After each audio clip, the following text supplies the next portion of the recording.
Hermanos, nuevamente es un placer estar acá con cada uno de ustedes. Sean bienvenidos a esta clase número 19 de Antiguo Testamento. Gracias damos a Dios por permitirnos estar en esta clase. Ya vamos avanzando ya a lo que es la parte final. Les faltan algunos videos más para poder terminar esta clase. Lo único que quiero pedirles a todos es siempre poder repasar y poder ver los materiales adjuntos acá en esta página. Y de la misma manera, pues siempre estar viendo, leyendo y también teniendo una lectura del texto, ¿no? Para de esta manera no solamente tener un comentario o una perspectiva no solamente de esta clase, sino que también, además, recuerden que está el libro de Pablo Job, de lo que concierne a estos libros históricos, ¿no? Libros que tienen que ver con la parte del Antiguo Testamento desde Josué hasta Salomón. En esta oportunidad nos corresponde, hermanos, ya ingresar a lo que es la clase número 19, como ustedes ven allá acá en pantalla. Nos corresponde estudiar sobre los últimos años de David. Y para eso quisiera, por favor, pedirles que abran sus Biblias en 2 de Samuel capítulo 22. 2 de Samuel capítulo 22. Vamos a estar releyendo nuevamente este texto para poder tener una apreciación y de la misma manera pues tener una correlación con lo que tiene que ver con la perspectiva del libro de Salmos. Mire lo que nos dice acá en 2 de Samuel capítulo 22. Habló David a Jehová las palabras de este cántico. El día que Jehová le había librado, dice, de la mano de todos sus enemigos y de la mano de Saúl. Y dijo, Jehová es mi roca y mi fortaleza y mi libertador. Dios mío, fortaleza mía, en él confiaré. Mi escudo y el fuerte de mi salvación, mi alto refugio. Salvador mío, de violencia me libraste. Invocaré a Jehová, quien es digno de ser alabado, y seré salvo de mis enemigos. Eh, Antes de ingresar ya a lo que corresponde dentro de esta temática, vamos nosotros dentro de esto lo que es la temática de la canción de David desde el capítulo 22 hasta el capítulo 24. Quiero primeramente mencionarles que este capítulo evidentemente podemos ver como un contraste con el libro de Salmos, pero al mismo tiempo eh, necesitamos hablar un poco de lo que es una parte introductoria de los salmos, ¿sí? En realidad, los salmos se dividen en alabanzas descriptivas y en alabanzas declarativas, ¿sí? Dentro de lo que es las alabanzas descriptivas, se centran específicamente en lo que Dios es, ¿sí?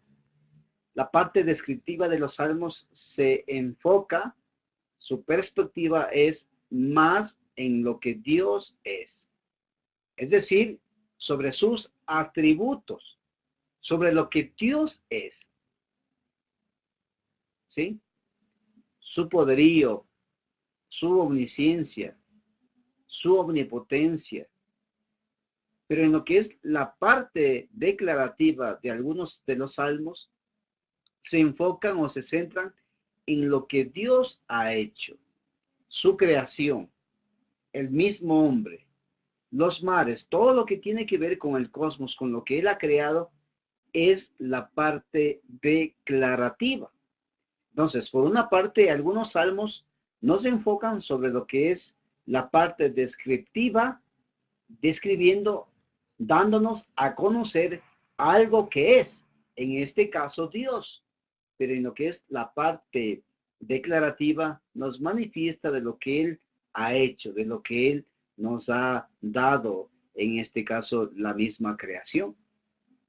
Dentro ya de esta perspectiva de los salmos, vemos aquí este capítulo de 2 de Samuel, capítulo 22, que nos narra, que nos da, como ustedes pueden ver, la canción de David después de todas las situaciones que David había pasado. Ya hemos hablado sobre la situación de cómo él surge y cómo llega a ser el rey de Israel, la manera de cómo él empezó el auge de su reinado, la forma de cómo él llegó a un éxito en su reinado, pero al mismo tiempo hemos visto el declive, ¿sí? El ocaso de su reinado. De esa forma podemos ver, hermanos, que dentro de esta canción de David encontramos algunos aspectos como es la emulación del Señor, los éxitos del Señor y la misma equidad del Señor, donde nos narra David a través de este salmo. Entonces, cuando ya vamos a la que es la parte de la emulación del Señor, es casi idéntico este Salmos con Salmos capítulo 18 y lo que estamos viendo o lo que acabamos de leer, los primeros 4 versículos.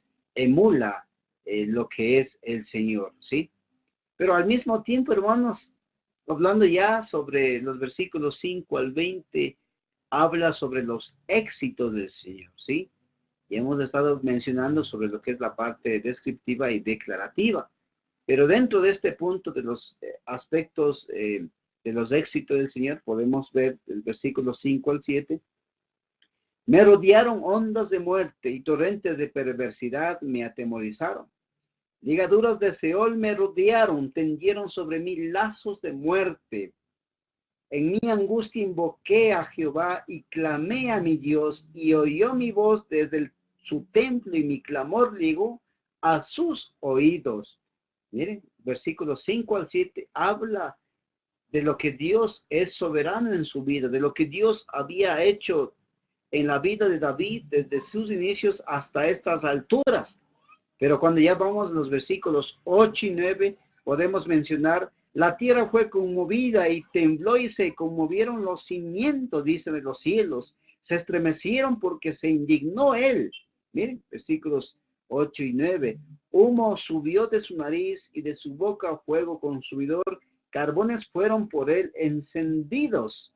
Nos hablan de que Dios era soberano en toda la tierra, de que Dios estaba sobre su misma creación.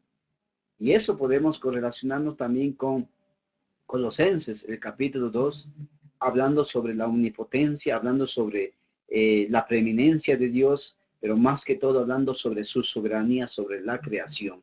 La palabra soberanía involucra de que Él está sobre todas las cosas, Él está sobre todas las cosas. Pero en este punto vemos también, versículos 10 y 16, nos narra, e inclinó los cielos y descendió y había tinieblas debajo de sus pies y cabalgó, dice, sobre un querubín y voló sobre las alas del viento, puso tinieblas por su escondedero alrededor de sí, oscuridad y aguas y densas nubes. Por el resplandor de su presencia se encendieron carbones ardientes y tronó desde los cielos Jehová, y el Altísimo dio su voz, envió a sus saetas y los dispersó y lanzó relámpagos y los destruyó. Entonces aparecieron los torrentes de las aguas y quedaron descubiertos los cimientos del mundo, y a la reprensión de Jehová por el soplo del aliento de su nariz. Miren, vemos en estos versículos que Dios es soberano en todo el universo. Ya llegando en los versículos 17 al 20, envió, dice, desde lo alto y me tomó, me sacó de las muchas aguas, me libró del poderoso enemigo y de los que me aborrecían, aunque eran más fuertes que yo. Me asaltaron en el día de mi quebranto, mas Jehová fue mi apoyo y me sacó al lugar espacioso, me libró porque se agradó de mí. Qué bendición, hermanos, ver de que Dios era soberano en la misma vida de David. Estos éxitos del Señor muestran que Dios estaba en esos tiempos cuando David pasó por estas situaciones, por aquellos tiempos de éxito, por aquellos tiempos donde también sucumbió en el valle de la soledad, en el valle del pecado, en el valle de la debilidad. Pero vemos, hermanos, de que no solamente hubo éxito del Señor, sino que también los versículos 21 al 30 nos hablan sobre la equidad del Señor. De que Dios, hermanos, de que Dios, a pesar de los errores de David, a pesar de las debilidades, a pesar de las circunstancias negativas de David, vemos a un Dios que aún mantuvo su fidelidad. Versículos 21 al 30 nos dicen, Jehová me ha premiado conforme a mi justicia, conforme a la riqueza de mis manos me ha recompensado. Porque yo he guardado, dice, los caminos de Jehová, y no me aparté impíamente de mi Dios, pues todos sus decretos estuvieron delante de mí, y no me he apartado de sus estatutos. Fui, dice, recto para con él, y me he guardado de mi maldad, por lo cual me ha recompensado Jehová conforme a mi justicia, conforme a la limpieza de mis manos delante de su vista. Con el misericordioso te mostrarás misericordioso, y el recto para con el hombre íntegro. Limpio te mostrarás para con el limpio, y rígido serás para con el perverso. Porque tú salvas al pueblo afligido, mas tus ojos están sobre los altivos para abatirlos. Tú eres mi lámpara, oh Jehová. Mi Dios alumbrará mis tinieblas. Contigo desbarataré ejércitos, y con mi Dios asaltaré muros. Vemos de que la equidad del Señor estaba presente en la vida y en el ministerio de David. Y los beneficios del Señor eran el resultado de la perseverancia y de la obediencia y la piedad de este hombre David, que a pesar de sus pecados, a pesar de sus caídas, a pesar de que estaba en aquellos momentos oscuros de su vida, oscuros en esos tiempos donde solamente se enfocaba en el egoísmo, en satisfacerse él mismo, a pesar de todo esto, Dios aún se mantenía fiel, Dios aún estaba dando, porque David no se quedó ahí, David se levantó, David se arrepintió, David mostró un tiempo de tristeza, y es lo que podemos ver en Salmos capítulo 32 y también Salmos 51 y Salmos 52. Qué bendición, hermanos, esta canción de David mostrando los éxitos, mostrando la soberanía de Dios, mostrando de la equidad del Señor, mostrando de que Dios es el soberano, Él está sobre su misma creación. Pero asimismo, dentro de lo que es la excelencia del Señor, versículo capítulo 22, los versículos 21 al 30, lo que acabamos de mencionar, Él es el que da la fortaleza, versículos 21 al 51. Es el que en aquellos tiempos oscuros, en aquellos tiempos de tristeza, en aquellos tiempos de soledad, en aquellos tiempos donde tal vez el hombre de Dios, el siervo de Dios, está solo, Él es el que nos da la fortaleza, Él es el que nos da el ánimo para continuar. Pero asimismo, los versículos 36 a 37, Él es el que protege. Por eso es lo que nos menciona. Me diste asimismo el escudo de tu salvación, y tu benignidad me ha engrandecido. Tú ensanchaste mis pasos debajo de mí, y mis pies no han resbalado. Asimismo vemos desde los versículos 38 hasta el 41, Él es el que vence a sus enemigos. Él es el que está detrás de todo esto como testigo y viendo que las cosas se ejecuten a sus propósitos. Versículos 42 al 46 vemos que es Él quien ayuda. Y los 47 al 51 termina hablando de que es Él el que salva. 47 al 51. Vive Jehová, y bendita sea mi roca, y engrandecido sea el Dios de mi salvación.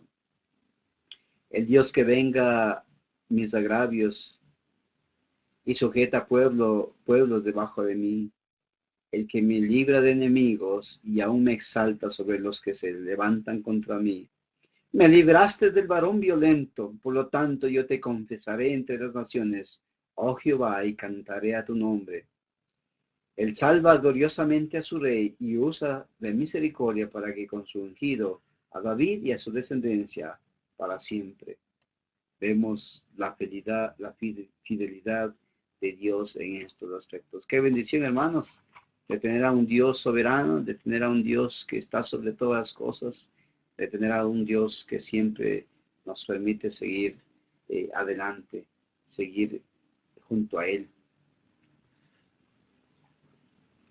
El capítulo 23 exclusivamente habla sobre los héroes de David, todo.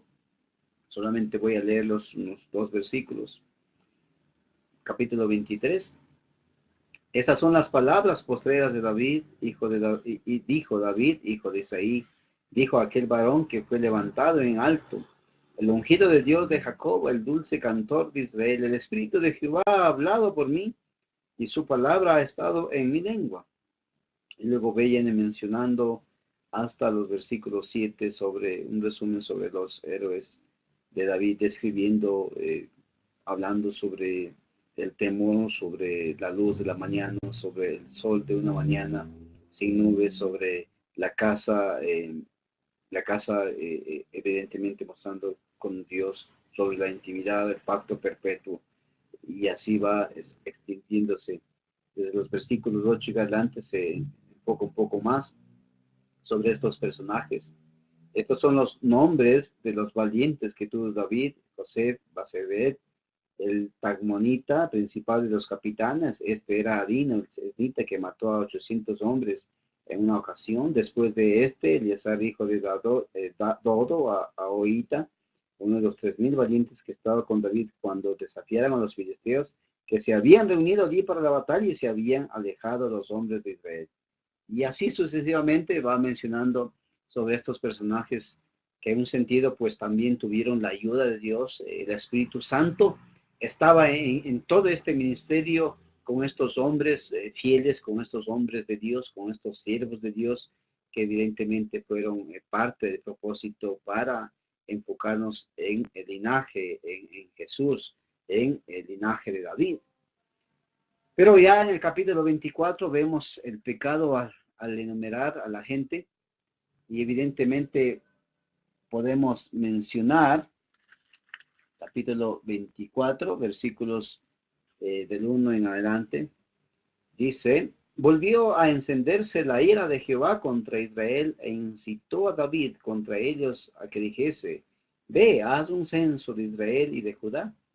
Y dijo el rey a Joab, general del ejército que estaba con él: recorre ahora todas las tribus de Israel, desde Dan hasta Beerseba, y haz un censo del pueblo, para que yo sepa el número de la gente. Joab respondió al rey: añada Jehová tu Dios al pueblo 100 veces tanto como son, y que lo vea mi señor el rey. Mas, ¿por qué se complace en esto mi señor el rey? Pero las palabras del rey prevaleció sobre Joab y sobre los capitanes del ejército. Salió pues Joab con los capitanes de ejército delante del rey para hacer el censo, dice, del pueblo de Israel. Y pasando el Jordán, acamparon en Aroer, al sur de la ciudad que está en medio del valle de Gad y junto a Gezer. Después fueron a Galad, a la tierra baja el Josdi, y de allí a Danjá y a los alrededores de Sidón. Fueron luego a la fortaleza de Tiro y a todas las ciudades de los heveos y de los cananeos, y salieron al Negev de Judá a Beerseba. Después que hubieron recorrido toda la tierra, volvieron a Jerusalén al cabo de 9 meses y 20 días, y Joab dio el censo del pueblo al rey, y fueron los de Israel 800,000 hombres fuertes que sacaban espada, y los de Judá 500,000 hombres, y así sucesivamente se va extendiéndose todo el capítulo 24. Los primeros versículos 1 al 3 habla sobre un contraste de 2 de Samuel y juntamente con Crónicas, ¿sí? Los versículos 4 y 9 habla sobre los 9 meses y 20 días, sobre la investigación que se continuó en este análisis de ver cuántos hombres tenía, ¿sí?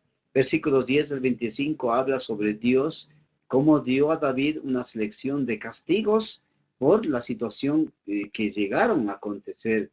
Los versículos 10 al 25. Después que David hubo censado al pueblo, le pesó en su corazón y dijo David a Jehová: yo he pecado gravemente para haber hecho esto. Mas ahora, Jehová, te ruego que quites el pecado de tu siervo, porque yo he hecho muy neciamente. Y por la mañana, cuando David se hubo levantado, vino palabra de Jehová al profeta Gad, vidente David, diciendo: ve y di a David: así ha dicho Jehová, 3 cosas te ofrezco, tú escogerás una de ellas para que yo la haga. Vino pues Gad a David y le hizo saber y le dijo: ¿quieres que te vengan 7 años de tu hambre, de hambre en tu tierra? ¿O que huyas 3 meses delante de tus enemigos y que ellos te persigan? o que 3 días haya pez en tu tierra. Piensa ahora y mira que responderé al que me ha enviado. Qué interesante. Después de esta lectura vemos de que Dios, dándole a David esta oportunidad de elegir el castigo, vemos de que David escogió la plaga, vemos que 70,000 murieron y vemos que también se arrepintió e hizo un buen sacrificio a Dios por todo lo que estaba aconteciendo. La pregunta ahora es, ¿qué haría pecaminoso del censo? ¿Dónde estuvo el problema? ¿Cuál fue la problemática o cuál fue la situación? ¿Por qué Dios en este caso vio con desagrado sobre esto? Pues sobre el censo. Tenemos aquí algunas opciones. Número uno, solo Dios podía aumentar o disminuir la cantidad de personas en Israel. Podemos darnos cuenta que en los versículos anteriores que acabamos de leer, que tal vez este problema hubo de parte de David, pero solamente Dios era el que podía aumentar. Número dos, la maldad del censo no se encontraba en el censo mismo, sino en el deseo de David de gloriarse por la cantidad de guerreros que tenía en su cancha. Y número tres, vemos que David comenzó a poner su confianza en las Fuerzas Armadas de Israel y quería contar a las personas capaces de ir a la guerra. Y en esto, hermanos, creo que necesitamos ver que hubo un problema de orgullo, un problema de altivez. Y creo que nosotros nos muestra que la situación a este nivel, a este punto, era muy difícil. Vemos que después de que David da alabanzas a través de estos salmos, declarativos, descriptivos de la naturaleza y de la esencia de Dios, vemos que lamentablemente la lealtad y la fidelidad que debía mostrar a Dios llegó a convertirse en dudosa. Y es que el problema no era tanto con el censo, el problema no era tanto con cuántos hombres había, sino que la perspectiva de David llegó a un momento de orgullo, llegó a un momento de altivez, llegó a un momento en querer poder más contar con lo que él tenía, con lo que él era en sí, con su tropa, con su ejército.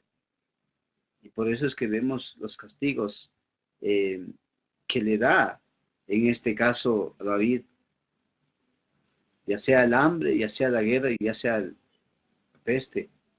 Y el castigo debía ir conforme a lo que había llegado a acontecer. Y vemos, hermanos, de que nosotros no podemos, en este caso, pues, desobedecer a las demandas de Dios, ni tampoco podemos ser desleales, ni tampoco podemos ser infieles a las demandas que Dios había dado a su pueblo. Y así llegó a acontecer. Y así llegó la consecuencia de esta desobediencia, de esta altivez, de este orgullo. Y creo que esto también nos indica a nosotros, ¿no? Una lección grande para nuestras vidas. Hoy en nuestras iglesias muchas veces podemos llegar a un punto de confiar más en el número de bautismos, confiar más en la cantidad de miembros. Y a veces nuestros proyectos ministeriales, los proyectos que damos para poder empezar, establecer una obra, dar inicio a un ministerio y ejecutar un ministerio y empezar a enfocarnos, a tener una visión de tantos miembros voy a bautizar, tantos ministerios vamos a empezar. Yo creo que eso está bien, hermanos, pero necesitamos siempre recordar que Dios que Dios es el que permite el crecimiento. Por eso Pablo escribiendo a los Corintios, recuerdan, en cierta ocasión, Pablo dijo, bueno, uno es el que riega, otro es el que siembra, pero el crecimiento solamente Dios lo da. Y siempre debemos recordar, hermanos, que Dios es el que permite que las personas se agreguen, que las personas se incorporen, que Dios mismo es el que inserta, es el que coloca en su reino, en su pueblo, a las personas. Dios debe ser soberano, Dios debemos dar la honra y la gloria solamente a Él. Podemos ver a continuación, para estos tiempos, pues ustedes pueden ver el reino de David había llegado a ocupar, en cuanto a la superficie, había no solamente ser enfocado en Jerusalén, tampoco en lo que conocemos como Palestina, pero el reino de David, ustedes pueden ver desde Edom, Moab, se extiende hasta la parte norte de Damasco, se extiende un poco a las orillas del mar grande, como vemos a Sidón, Tiro, vemos también a Ascalón, Gaza, y vemos como centros específicos en todo lo que es Jerusalén, Belén, Hebrón, en la parte norte de Astarot, Kenat, Salca, Dan. Ese era el reino en los cuales David ya había entregado, en este caso pues por su actitud, por su misma vida, como una manifestación de que él estaba mostrando muy orgulloso en su actitud. Siempre recordemos, hermanos, que es un peligro, que es una tentación, es una debilidad, eh, lamentablemente caer como este corazón egoísta de parte de David. Bueno, ahora hermanos, ya llegamos a lo que es Primera de Reyes. En realidad ya hemos estado nosotros abarcando algunos aspectos, solamente nos corresponde observar algunas características importantes de Primera de Reyes, como es los aspectos preliminares, ¿no? Que nos sirven como una manera de ingresar a conocer un poco del libro de los Reyes. Y con todo, pues vamos también a abrir nuestras Biblias a Primera de Reyes.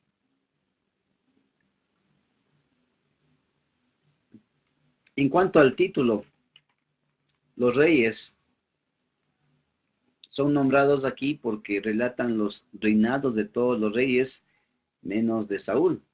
Bueno, ya vamos a estar explicando al comienzo. Recuerden que los primeros años fueron los mejores, tanto de David, que había dejado el reino bien organizado y con muchas riquezas, los cuales pues evidentemente habían aprovechado a su hijo Salomón, ¿no? Este explotó la tierra económicamente y físicamente, lo cual lo llevó a perder su poder e influencia en cuanto a Salomón. Pero David ya había logrado pues una organización, una estructura política, una estructura militar, una estructura física en cuanto a territorio, superficie, y de la misma manera pues también ya había organizado en cuanto al palacio, en cuanto a las ciudades, y religiosamente pues vemos que ya hemos aprendido de que él evidentemente después de pasar por todas estas situaciones dio la honra y la gloria y pienso hermanos que cuando él se arrepintió de todo corazón pues Dios lo perdonó y por eso es que vemos como resultado a su hijo Salomón, ¿no? Que significa paz y de esta manera vemos de que Dios estaba cumpliendo por su fidelidad. Entonces, en primera y segunda de Samuel, mire, primera y segunda de Samuel con primera y segunda de Reyes eran en sus inicios, en sus Génesis, un solo libro, ¿no? Primera y segunda de Rey, evidentemente, vemos que en hebreo, eh, tanto primera y segunda de Samuel junto con primera y segunda de Reyes formaban un solo libro. Luego, ustedes conocen que en la Septuaginta, escrita más o menos, pues, bueno, tiempos más adelante, 150 antes de Cristo, fue dividido en cuatro libros que conocemos, primera y segunda de Reyes, tercera y cuarta de Reyes. Era conocido porque el enfoque era los reyes exclusivamente, como ya hemos estado mencionando. Eh, bueno, tengo el dato de Daniel Baldwin. Daniel Baldwin, en el año 1516 al año 1517 después de Cristo, dividió primera, segunda, tercera y cuarta Reyes en primera y segunda Samuel y primera y segunda Reyes, tal como lo figura en la Biblia hebraica hoy en la actualidad. Hablando un poco de la fecha, miren que el último evento en Segunda de Reyes es la libertad de Joaquín de prisión, lo cual tuvo lugar 27 años después del encarcelamiento en el año 560 antes de Cristo. Y así que primera y segunda de Reyes no pudieron ser escritos antes, ¿sí? Entonces vemos que además hay una indicación de que el regreso de la cautividad de babilónica fue en el año 538 a.C. Y ya hubiera ocurrido, ¿no? Pero es razonable entonces suponer que fueron escritos en Babilonia antes del permiso de volver a Palestina a través del rey, pues, ¿no? Que dio la oportunidad en las tres cautividades, en los tres retornos que nosotros, bueno, conocemos, ¿no es cierto? En el cual tuvo los judíos la oportunidad de regresar bueno, de Babilonia directamente a Palestina como parte de los designios de Dios. En cuanto a lo que es el autor, de la misma manera podemos ver de que el Talmud dice que Jeremías escribió los reyes, los libros de los reyes. Algunas partes son muy parecidas, en este caso, segundo de Reyes, capítulo 24, 18, hasta capítulo 25, 30, ¿no? Juntamente con Jeremías, capítulo 52, es lo que se menciona. Pero algunos comentaristas sugirieron a Esdras o Ezequiel como los posibles autores, como los posibles hombres que podrían haber escrito el libro. Al parecer, algunas partes son composiciones de diferentes autores. Recuerden que Jeremías estaba en Egipto durante los últimos capítulos de Segunda de Reyes. Podemos contrastar con Jeremías capítulo 41, versículos 1 al 8, ¿sí? Pero podemos ver, hermanos, de que aparentemente el autor estaba viviendo en Babilonia y vemos un equilibrio en cuanto al carácter y en cuanto al contenido teológico. Nos indica un poco de las características del autor, ¿no? Un contraste, un equilibrio, un balance entre lo que es la parte del carácter, la parte histórica, la parte teológica. Nos muestra un poco de la manera de cómo es o de cómo se inspiró el autor al escribir estos libros. En cuanto a lo que nosotros vemos, el propósito, miren, el propósito, continúa la historia de Israel mostrando el propósito de Dios para su pueblo, ¿sí? Entonces, lo que nosotros vemos en esta narración, nosotros podemos extraer las lecciones que nos permiten tener un conocimiento no solamente de la historia, sino que también una aplicación teológica para hoy, para nuestros tiempos, para la iglesia, para el cristianismo y para cada siervo y sierva de Dios en particular. Ese es el punto, ¿no? O sea que no es que los libros de Primera y Segunda de Reyes no tienen nada que ver, no, sino que es parte de una continuidad en cuanto a la narración histórica de lo que ya hemos estado viendo de los reyes, ¿no es cierto? Y asimismo, hermanos, miren que necesitamos entender el contexto y el ministerio de los profetas, lo que estamos mencionando aquí en estos aspectos, ¿sí? Necesitamos eh, mirar cuán importante es el contexto y cuán importante es el ambiente del ministerio de los profetas. Los profetas en el Antiguo Testamento tuvieron un arduo trabajo. Recuerden que los profetas eran hombres portavoces de Dios, eran hombres que públicamente representaban a Dios, eran hombres que obtenían la revelación directa o indirecta de parte de Dios, sí, pero de esta manera ellos eran personas que predicaban, eran personas que anunciaban, eran personas que daban a conocer el mensaje de Dios, el anuncio que Dios quería dar a su pueblo, ¿sí? Entonces los profetas eran personas que hablaban y se colocaban de frente y hablaban al pueblo y daban lo que, bueno, esto dice el Señor, así dice el Señor, ¿sí? En el Antiguo Testamento surgió la escuela de los profetas, ¿sí? Con Elías, Eliseo, con estos hombres grandes de Dios, ¿sí? Y evidentemente vemos a través del libro de Reyes que había escuelas de profetas, hombres que eran estudiantes, hombres que estaban a los pies de los profetas, de estos hombres grandes, como Elías, como Eliseo, y hubo otros más, quienes eran los maestros, quienes eran los que daban clases, daban charlas sobre los designios y la forma de cómo debían dirigirse al pueblo, ¿sí? Los profetas no solamente recuerden que hablaban públicamente, sino que también de parte de Dios recibían sueños, visiones, recibían mensajes, recibían la manera de cómo iba a suceder en el futuro. Predecían, ¿sí? Eran personas que comunicaban en los oráculos, Dios, esto va a acontecer, ¿sí? Y alguien tal vez posiblemente se esté preguntando que hoy en la actualidad existen profetas. Buena pregunta. ¿Existen profetas el día de hoy? Desde mi perspectiva, mi opinión es la siguiente. Profetas, así como la forma de recibir los mensajes y decir al pueblo, esto va a acontecer después de un mes, esto va a suceder después de un mes, no lo creo. Pero profetas en el sentido de anunciar el mensaje de Dios, en el aspecto de comunicar sin vacilar, sin dudar, el mensaje de Dios, podemos llamar lo que hoy son los predicadores, los evangelistas. Y cada hombre que habla al pueblo, a la humanidad, al prójimo de hoy, de este tiempo contemporáneo, podemos llamarlo que tenemos las características de un profeta. Pero no somos profetas en el sentido de predecir el futuro. Porque los profetas predecían el futuro no por la capacidad o por la intelectualidad o porque ellos tenían este atributo de predecir.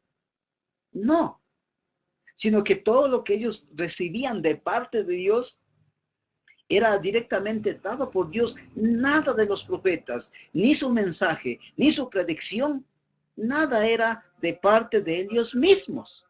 Era todo dado directamente de Dios. Era dado directamente por Dios y la honra y la gloria era exclusivamente para Él.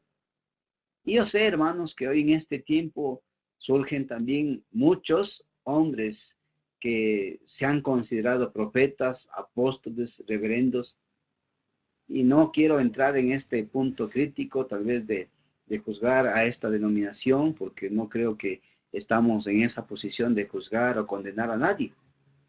Pero ya yendo un poco más a la parte descriptiva de esta palabra, creo que los profetas, bajo esta connotación de predecir, bajo esta connotación de decir lo que iba a acontecer en el futuro, no la tenemos, ¿sí? Pero sí creo, hermanos, que nosotros tenemos algo de las características de estos hombres, ¿sí? Recuerden en cierta ocasión, igual a Jesucristo, en su ministerio, recuerden en Mateo capítulo 16, de versículos del 13 en adelante, del versículo 19, el contexto empieza preguntando a Jesús a los discípulos, oigan, ¿qué dice la gente? Después de que Jesús había hecho tantos milagros, después de que había sanado, había causado gran impacto y las personas le querían ovacionar, seguirle, y Jesús le dice a los discípulos, oigan, la gente que está diciendo sobre mí.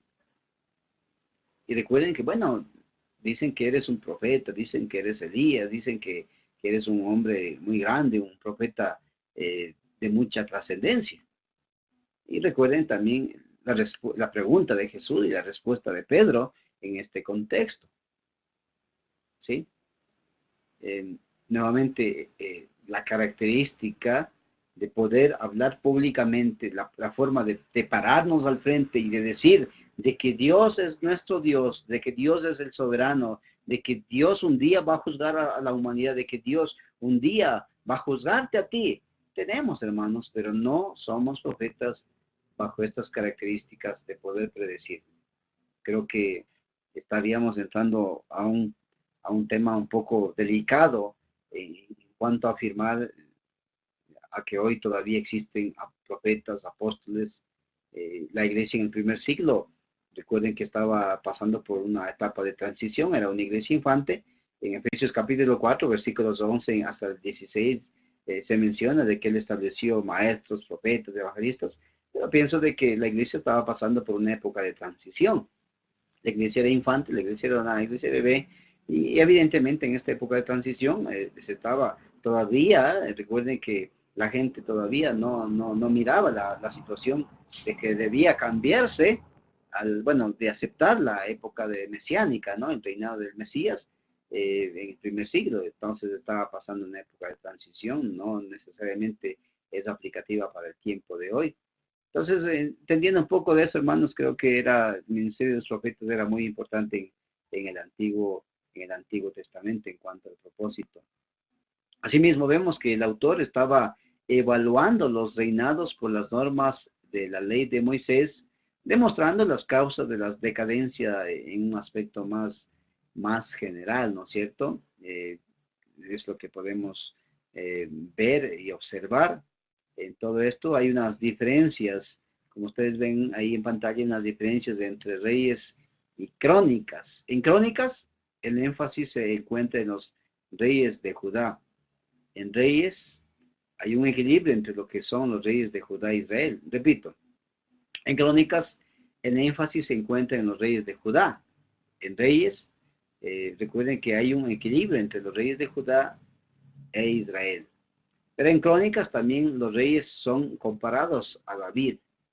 En crónicas los reyes son comparados a David, mientras que en reyes son comparados con la ley de Moisés. Repito, en crónicas los reyes son comparados a David, mientras que en primera y segunda de reyes son comparados a la ley de Moisés. No hay una separación, no hay un divorcio en cuanto al libro de Segunda de Samuel, al libro de Reyes, al libro de Crónicas, pero en lo que nos compete en este punto, tanto Reyes y tanto Crónicas, para mi manera de mirar es un complemento, son perspectivas y posiciones más de Reyes, más de un cuerpo sacerdotal con perspectivas teológicas distintas, ¿sí? No evidentemente vemos algo distinto, algo que no tiene nada que ver, no hay algo de separación en este punto ni conclusión. Un poco en cuanto a lo que es los antecedentes históricos, es importante mencionar lo siguiente. Vemos que en el año 971 a.C., cuando Salomón tomó el reinado, no existía una amenaza mayor entre Egipto y Asiria. En ese entonces eran muy débiles. Pero más adelante ya vemos que, por ejemplo, en Asiria creció en poder, hay que tener en cuenta eso, ¿no? Tomó a Samaria en el 722 a.C. y atacó a Judá, pero no pudo tomar a Jerusalén, ustedes recuerden ese punto. Pero ya llegando en el año 609 a.C., el faraón Necao marchó hacia el norte para ayudar a Asiria contra una rebelión del imperio neo-babilónico, ¿sí? Ya en el año 605 a.C., Babilonia derrotó a Egipto, miren, en Carquemis y siguió al sur contra Judá. Es lo que se menciona en estos puntos que estamos mencionando acá para poder entender un poco sobre el contraste, ¿no?, entre estos dos libros, pero asimismo también nos ayuda para tener un panorama general y amplio en cuanto a este punto. Y también otro dato extra, ¿no? En estos tres ataques, tanto en el año 605 a.C., en el año 597 y en el año 586, Jerusalén fue completamente destruida. Llevaron a todos, recuerden, a excepción de los más pobres, con cautivos a Babilonia. Ese es el contexto y la forma de cómo nos ayuda a entender un poco la situación que estaba aconteciendo. Bueno, a continuación, ustedes pueden observar acá en la pantalla, en las diapositivas, las cronologías, ¿no? Las cronologías. Algunas fechas son difíciles de reconciliar entre los pasajes, pero varias soluciones a estos problemas pueden darse. Número uno, a veces los reyes son correinantes, pero se cuentan de una manera un poco individual. Número dos, había dos métodos, mire. Había dos métodos de contar el comienzo del reinado. El primer año completo. Segundo, cualquier porción del año era tomada o contada como todo el año. Repetimos. Había dos métodos de contar, miren, el comienzo del reinado en este punto, ¿no? Número uno, el primer año completo, se contaba desde el primer año en completo. Y número dos, cualquier porción del año era contada como todo el año, ¿sí? Y la confusión fue que cada nación cambió su método, por lo menos una vez, tanto en Primera de Reyes y en Segunda de Reyes. Esa es posiblemente la confusión. Y el tercer aspecto, vemos que Judá e Israel comenzaron sus calendarios anuales en diferentes periodos del año. Tanto Judá e Israel no empezaron, no iniciaron en el mismo calendario, en el mismo año, sino que comenzaron sus calendarios anuales en diferentes periodos del año, como podemos detallar en este punto. Y ya yendo un poco más a lo que es el aspecto ya de conocer un poco del bosquejo, nosotros ya vamos a estar abarcando lo que es Primera de Reyes, que comienza con la muerte de David, ¿sí? Y continúa hasta los reinos de Joram en Judá y de Ocasías en Israel. Y asimismo, Segunda de Reyes continúa el reino de Ocosías hasta la destrucción del reino de Judá, ¿sí? Hasta el reino de Judá. Entonces, casi todo el capítulo de Primera de Reyes abarca exclusivamente el reino de Salomón, capítulo 1 hasta el capítulo 11, lo que nos compete a nosotros este curso, pero lo que es la segunda parte, desde el capítulo 12 hasta el capítulo 22, hablan exclusivamente sobre el reino dividido. Repito, el capítulo 1 hasta el capítulo 11 habla exclusivamente sobre el reino de Salomón, ¿sí? Lo que vamos a estar mencionando es el ascenso del trono de Salomón, los primeros años del reinado de Salomón, el templo y el palacio de Salomón, y los últimos años de Salomón. Pero mientras que ya llegando a la segunda parte de este libro, vemos el reino dividido que se extiende desde el capítulo 12 hasta el capítulo 22, donde ustedes encontrarán en sus Biblias, en cuanto al reino dividido, que empezaron bueno, a trabajar en cuanto a la gobernación, Roboam y Jeroboam, Abián y Asa de Judá, Nadab, Asa, Ela, Simri, hombre de Israel, Acab y Elías, y también encontramos a Josafat de Judá, y asimismo encontramos una introducción a Ocosías, que termina el libro capítulo 22 con versículos 51 hasta el 53. Como ustedes pueden ver, hermanos, estos aspectos de la cronología más nos permiten tener una perspectiva, ¿no?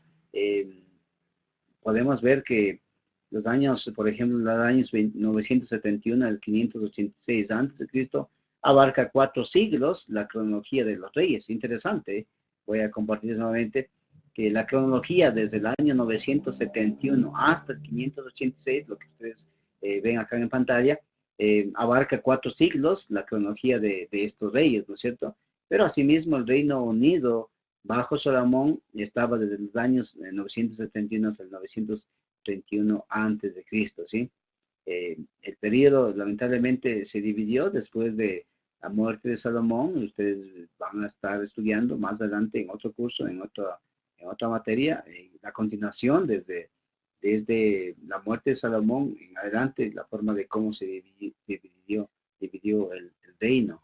Pero vemos, hermanos, que, bueno, vamos a estar mencionando detalles más acerca de esto más adelante. Interesante darnos cuenta de que Israel, bueno, Israel llegó a un punto difícil, recuerden, después de todo esto, pues Israel fue difícil por el mismo hecho de que Asiria llegó, pues en algunas ocasiones y había asaltado, había causado destrucción y también mucho de la cultura asiria había insertado, había llegado a ser parte de la cultura de Israel, la parte norte de Israel, y ustedes conocen, por eso es la manera de cómo eran denominados los samaritanos por este matrimonio, podemos llamarle en un sentido, por esta forma, estas alianzas, esta forma de cómo la nación de Israel, la parte de Israel del norte, había llegado a ser una influencia o viceversa, ¿no? En cuanto a Siria, a Israel, y por eso es que cuando los judíos regresan de allá de Babilonia, nuevamente regresan a Palestina, a Jerusalén, bajan los judíos de la parte del norte de Israel y lamentablemente los judíos de la parte de Judá pues no querían tener por esta situación que había acontecido desde de esta época, ¿no es cierto? Desde esta situación que fue lamentablemente triste para la nación de Israel. Entonces, eso en cuanto un poco a la parte de la cronología, hermanos, en esta introducción que estamos mencionando acá. Bueno, nuevamente nosotros como aplicación teológica podemos aprender mucho. Vemos que toda la situación de sabiduría, todo lo que concierne a inteligencia, proviene de Dios, procede de Dios. Y a veces necesitamos siempre, hermanos, tener presente en nuestros ministerios que cualquier bendición, cualquier situación positiva que ocurra en la iglesia, en el ministerio o en nuestras propias vidas, sí, hermanos, nosotros debemos dar gracias a Dios porque Dios nos da la capacidad de empezar, de establecernos en un ministerio, de empezar, ¿no? Pero a través de lo que acabamos de mirar con el censo que hizo David, fue más una época de orgullo, un tiempo de altivez, de enaltecimiento de parte de David. Pero vemos de que asimismo, pues Dios estaba en todo este proceso dándole también castigo como parte de la consecuencia de su propia desobediencia. Entonces, hermanos, ya estamos ya en esta primera de Reyes y vamos ya en la próxima clase, vamos ya a ingresar de lleno a lo que es el análisis de primera de Reyes. Por mi parte, quiero decirles, pues es un gusto nuevamente estar con cada uno de ustedes y siempre pues agradecerles por este tiempo de compartir esta narración histórica del Antiguo Testamento. Por mi parte, pues que Dios les bendiga y por favor, vamos a quedarnos en la próxima, bueno, en esta clase, pero vamos a dar una continuidad a la clase siguiente. Por mi parte, que Dios les bendiga.